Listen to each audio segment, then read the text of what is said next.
Thomas the Tank Engine is very proud of his branch line.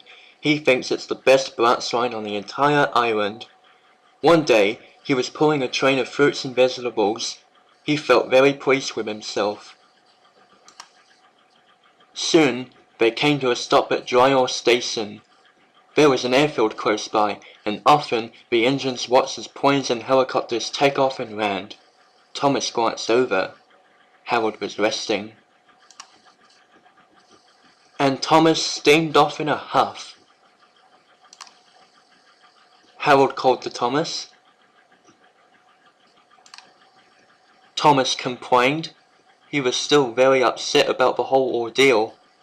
Diesel rolled towards Thomas. Diesel sensed trouble and thought of a trick. Of course, this was all a lie, but Thomas believed it. He was nervous all morning and spoke to Toby and Percy that afternoon. The two engines laughed. The engines stopped laughing then. Just then, Mavis pulled up. He told her about the predicament. The engines stayed silent as Harold flew above them. The engines didn't respond, and Harold flew sadly away. And that's exactly what they did. They were determined to prove themselves to Sir Topham Hatt that they were really useful. However, they started to become careless with their work. One day, Percy was collecting stone trucks from the harbour, but he wasn't paying attention and centered the trucks into the quay. Sir Topham Hatt arrived on Donald. He was annoyed, but not cross. And he walked away. Donald puffed away, leaving Percy feeling sorry for himself. But Percy wasn't the only engine having difficulties. At the quarry, Mavis was having troubles of her own. She was doing a nice job cleaning up the quarry when she snapped. The two little engines puffed away quickly. Soon, Toby came along with some quarrymen.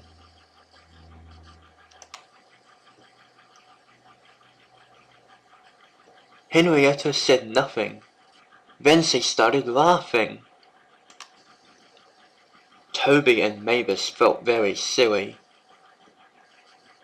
But it was too late. Thomas and Percy were racing down the line with a train of trucks. The trucks were causing trouble. There was a crack. But it was his brakes. Mavis looked ahead. Sir Topham Hatt was at his home, enjoying some time off with his wife. But he had already walked out the door. Sir Topham Hatt was very cross. Percy, Toby and Mavis looked over at Thomas. Thomas glanced away quickly. And Sir Topham Hatt wept. The engines all laughed, and then they smiled. Later that day, the engines started cleaning up the mess. Percy wasn't hurt, so he didn't need to go to the works. But sadly, Thomas had been damaged enough that he had to go to the works. The engines managed fine without Thomas, but were still sorry to lose the extra help. The engines felt pleased with themselves that they weren't being replaced, but they were forgetting something. Poor Harold felt very sad that the engines were so unfriendly towards him, and they didn't even apologize to him. But that's another story.